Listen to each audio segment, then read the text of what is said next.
मित्रों नमस्कार. In this episode of Through Literary Lens, मैं Rajesh asudani raqeeb. Namaskar, this is Dr. Vinod asudani. और मित्रों, today, friends, we will discuss about one topic which everybody is aware of, but nobody really seems to care about many a times. Yes, Rajesh, yeah. I am guessing that you are talking about literary criticism. Yeah, of course. Many of the literary students, criticism. even the students of the literature, they wonder what this literary criticism is all about. And why it is there. What is the role of it? When we read a poem, when we read a story, that's all fine. Why worry about the literary criticism? At the outset, let me tell you, friends, that criticism here does not mean condemning somebody or condemning some literary work. In fact, in Hindi we call it samalochana. Samalochana. That is critical evaluation of the work.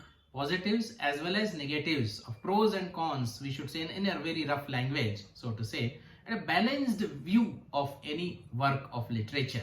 It is called literary criticism. In fact, literary criticism is also the view which is expressed by initiated and well-informed reader.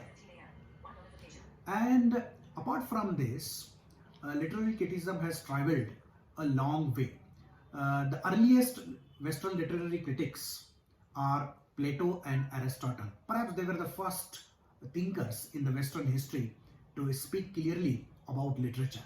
Yeah, we know Socrates, Plato, and then Aristotle. These three Greek thinkers, anything generally begins with them only, whether be it literary criticism, whether be it biology, anything, because they thought and worked in ancient Greece and they wrote about all the possible subjects which a human mind can conceive. In a way, they were interdisciplinary people. Yeah. And interestingly enough, in the modern time, at the contemporary time, once again, we are realizing the significance of interdisciplinary approach. Yes. To tell you the truth, the modern literary criticism is more popularly known as cultural theories, or it is also known as theoretical interpretative approaches. Now, in this other words, name gives us the clue that what it is supposed to do.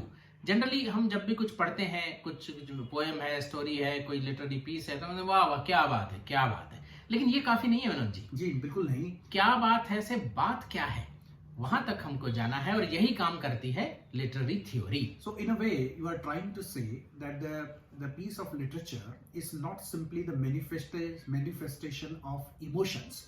In fact, it is the emotional expression of intellect or intellectual thoughts. So content is there, but content has to be presented in aesthetic and emotional manner. That makes literature. Yeah, whenever an author or a poet pens down something, writes something in language, there are many interpretations of why it is done. What prompts an author to write something? Somebody says author picks up the pen only when his or her sensibility is hurt. There is something to convey which he wants to state in language for the posterity and his contemporaries to know, to read and to imbibe. In other words, something which is essentially universal is conveyed by the writer with personal examples or particular examples. Yeah. And as you said, Vinod ji, there are emotions, there is intellect. Literature is not simply emotions, not simply intellect, but it is the synthesis of all the aspects of life. And when an author writes something, he or she perhaps wants to present a synthesis of something which will be universally applicable, although being particular. So a job of an author is to universalize the particular experience. Right. Now coming back to literary criticism, for the sake of understanding, we can classify it into two categories: traditional criticism and modern criticism. Traditional criticism starts with Plato and Aristotle, and it comes down to the 19th century critics like Matthew Arnold. Now this entire body of the traditional criticism is normative or prescriptive in nature, that various critics are telling, especially to the creative writers, how to write particular forms of literature, how to write poem, how to write an elegy, how to write a tragedy, how to write comedy. So they are prescribing various rules and regulations to be adopted by the creative writers themselves. They have little to do with the education of readers. It is in the 20th century, that is when we talk about modern criticism, it is far from being prescriptive, it is analytic and descriptive.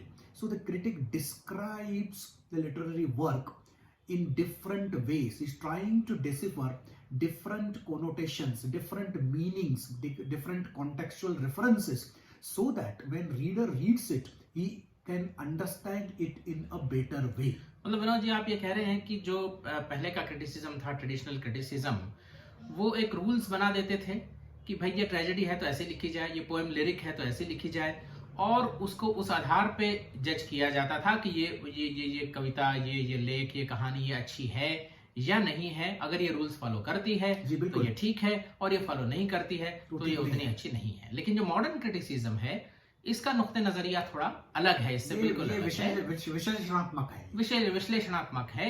ये पाठक को मदद करती है, पाठक के साथ खड़ी होके कि ये पर्टिकुलर पीस ऑफ लिटरेचर है तो इससे आप बात क्या है, उसके अलग अलग अर्थ आयाम समझाने का प्रयास किया जाता है, ताकि एक reader after reading a literary piece should be transformed in a particular way.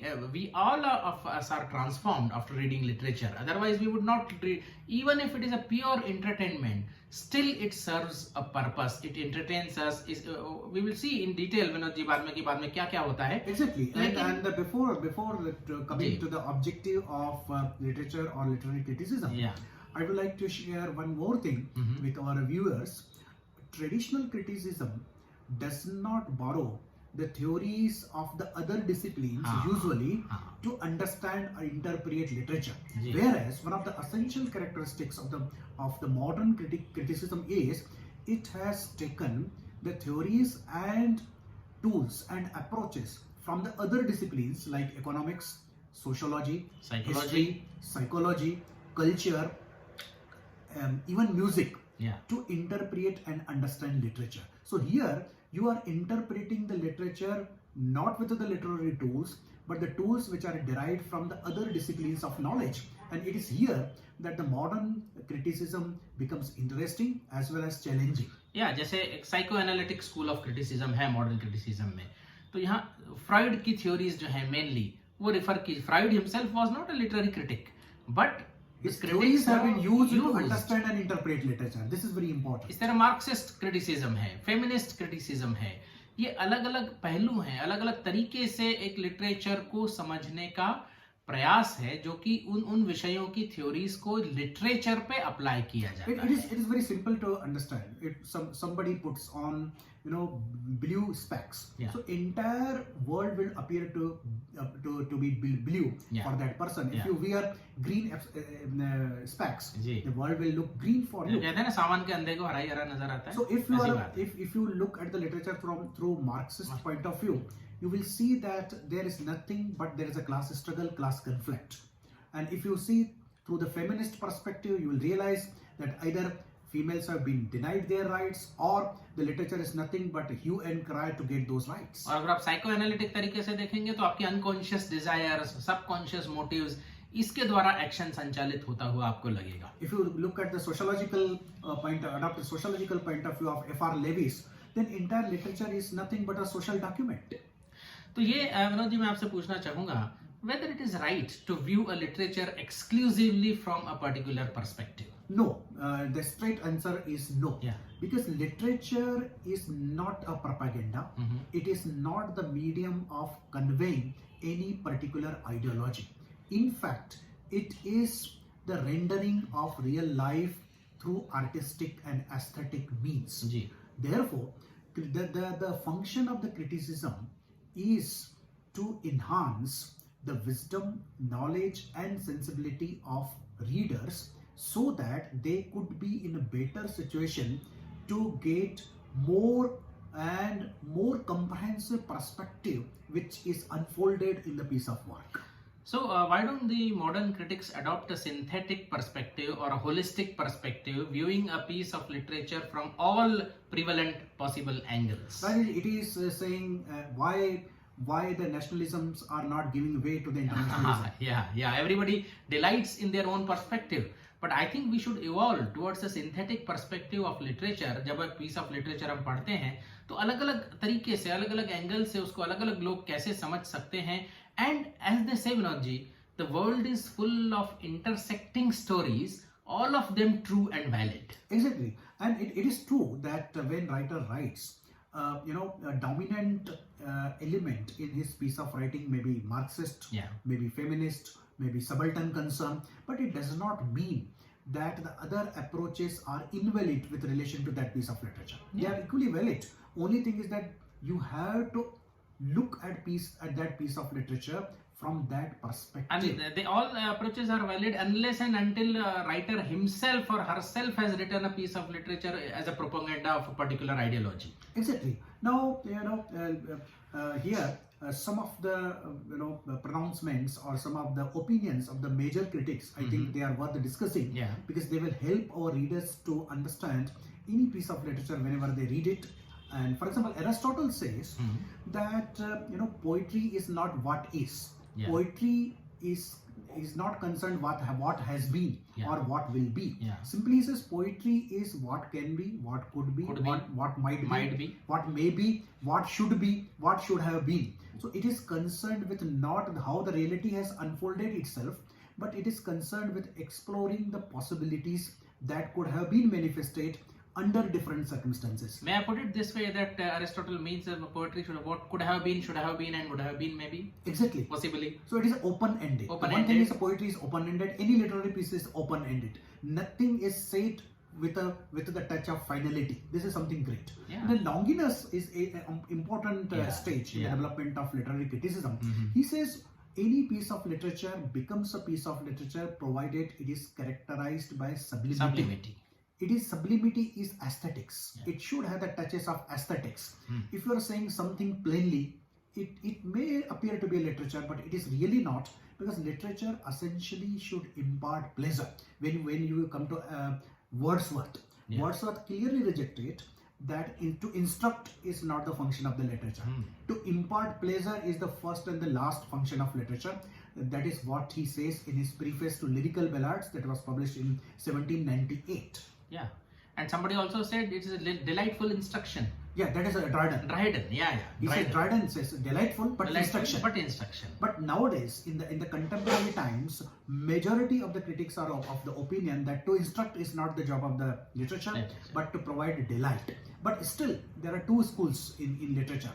Didactic, that is, literature should convey some message. Moral of the story. It may be indirect, but it should convey something. But those who believe in art for art's sake, the upholders of aesthetic school of the literature, they believe that literature in itself is a complete. If at all it has to give something, it is pleasure, nothing else. And I would say, even if it has to convey something, I would quote Aristotle here in his definition of tragedy. He said it should be through action and not through narration. Especially when he talks of the drama or play. Play is essentially action, but it's not simply the outward action, but what goes in the mind of the characters. Internal action. Especially if you look at stream of consciousness novels in the 20th century. So they focus on internal action of the persona. And as then quoting various critics, I mean, just we are giving you the glimpse of what the major critics have thought. We will be having separate episodes on various critics. And before we come to end, here the opinion of Matthew Arnaud is Before that, even Wordsworth said about poetry that it is the emotions recollected in tranquility. But of course, Eliot does not agree with him. And Eliot has a different take on poetry is the escape from personality. It is the process of depersonalization. Poet is merely a catalyst. Right. It's a really so there can be contradictory opinions. Why we try to understand this contradictory opinion? Because literature is not black and white. And what Arnold? We are saying something about Arnold. He says the criticism is something that is based, written and thought in the world. A whole tradition of thought is material for Arnold. And Eliot, again we have to always remember what Eliot says. Actually, he says literature is a unification of sensibility. Where thought and emotion are so interwoven that it is very difficult to separate them. So I can give you the very, very known example, right? If you have drink a cup of tea, so what is tea? it is the chemical compound of water, milk, sugar, and tea powder, right? But they do not appear separately in the teacup. But the taste of the tea is altogether different. It cannot be correlated to all these 4 ingredients that essentially go into the making of the tea. But so that is the poetry: emotion, imagination, artistic expression, and reality. But you cannot find each of these elements separately in poetry or literature. Then what is the poet? Poet is nothing but it is the fire which is necessary to make tea, to boil tea. So that is the mind of the poet. It is just a catalyst, it is just a jar in which all these, he says, impressions, right?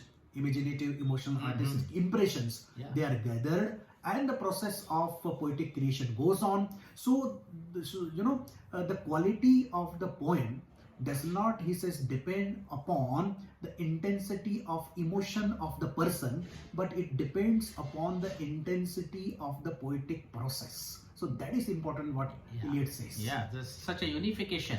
As in a prism, the light is separated into 7 colors, and in the reverse prism, it is again combined into light. Same perhaps is the function of literature, Vinodji, that it takes life as it is, and maybe it fragments it into different aspects and shows us a particular aspect sometimes, and again it takes it, unifies it, portrays it as a life as a whole. So literary criticism or literary approaches are useful to both creative writers as well as to readers. For creative writers, they know what is expected in particular genre of writing. And for readers, literary theories are important because they give him lot of views, lot of approaches, lot of tools to understand a single piece of literature. Yeah, to make sense of a piece of literature, they furnish a reader with very many tools, very many platforms from which to view it, from which to perceive it. It is simply, if you go and visit a particular picnic spot, if you have guide, if you catch hold of the guide of that particular place, it becomes easier for you to choose which places are to be visited. Correct. So if you know the approaches to literature, you know what you are looking for in a piece of literature. And apart from, as I said, Vinodji, the holistic or synthetic approach which should evolve, which other approaches do you see evolving in the present times? Yeah, that's quite interesting. In the last few decades, subaltern approach, that how the literature is interpreted and understood from Dalit perspective or from the depressed classes perspective. In India, we call it Dalit, but if you go to the West, it is the black perspective, right? It is the proletariat perspective. And another thing is that, and even Rajesh and myself, we are working in the field of disability discourse in literature. That's what I was coming to, that with all these subaltern perspectives, has not the disability found a place as the approach to interpret the literature? It should. Some people have really started working upon it. Dr. Vinay Pathak from Chhattisgarh has done a commendable job, and many more are working. And very soon we intend to see this disability discourse taking play, finding a place in the literary theories.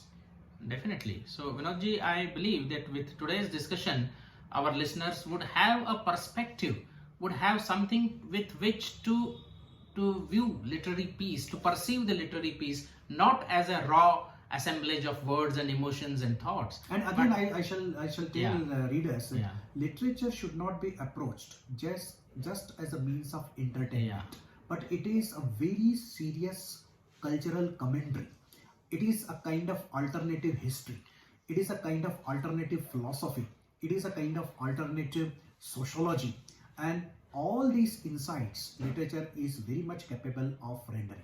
To quote Bhupen Hazarika, Vinodji, I would say that an author or a poet is a cultural laborer. That's really wonderful. But I would add that not only the author is the cultural laborer, but he is the architect and engineer at the same time. He is architect of culture. Yeah, architect of culture. He is a historian of culture. कलाकार जो कल को आकार देगा, वो कलाकार. Right. Because many things, they do not find a place in history books. They are not even recorded by the sociologist or the economist. But they do not escape the mind of the artist, literator, poet. Because here, the things are, truth is expressed with falsehood. That is what is important about literature. Yeah, it demonstrates the truth by falsehood. And to quote Mr. Vasdev Mohi, a very famous Sindhi critic and poet. And Shrikant Verma, one of the celebrated Hindi writer and critic and story writer, he says that art captures what is missing in life. जो खो जाता है मिलकर जिंदगी में, गजल है नाम उसका शायरी में। क्या बात है राजेश जी, तो इसी आपके सुंदर शेर के साथ जी मेरा नहीं है विनोद जी, किसी का है। आपने हमको सुनाया, तो जी। आपके इसी जी। शब्दों से आज के इस डिस्कशन को हम समाप्त करना One चाहेंगे। more thing, I would just take one more minute of yours and listeners.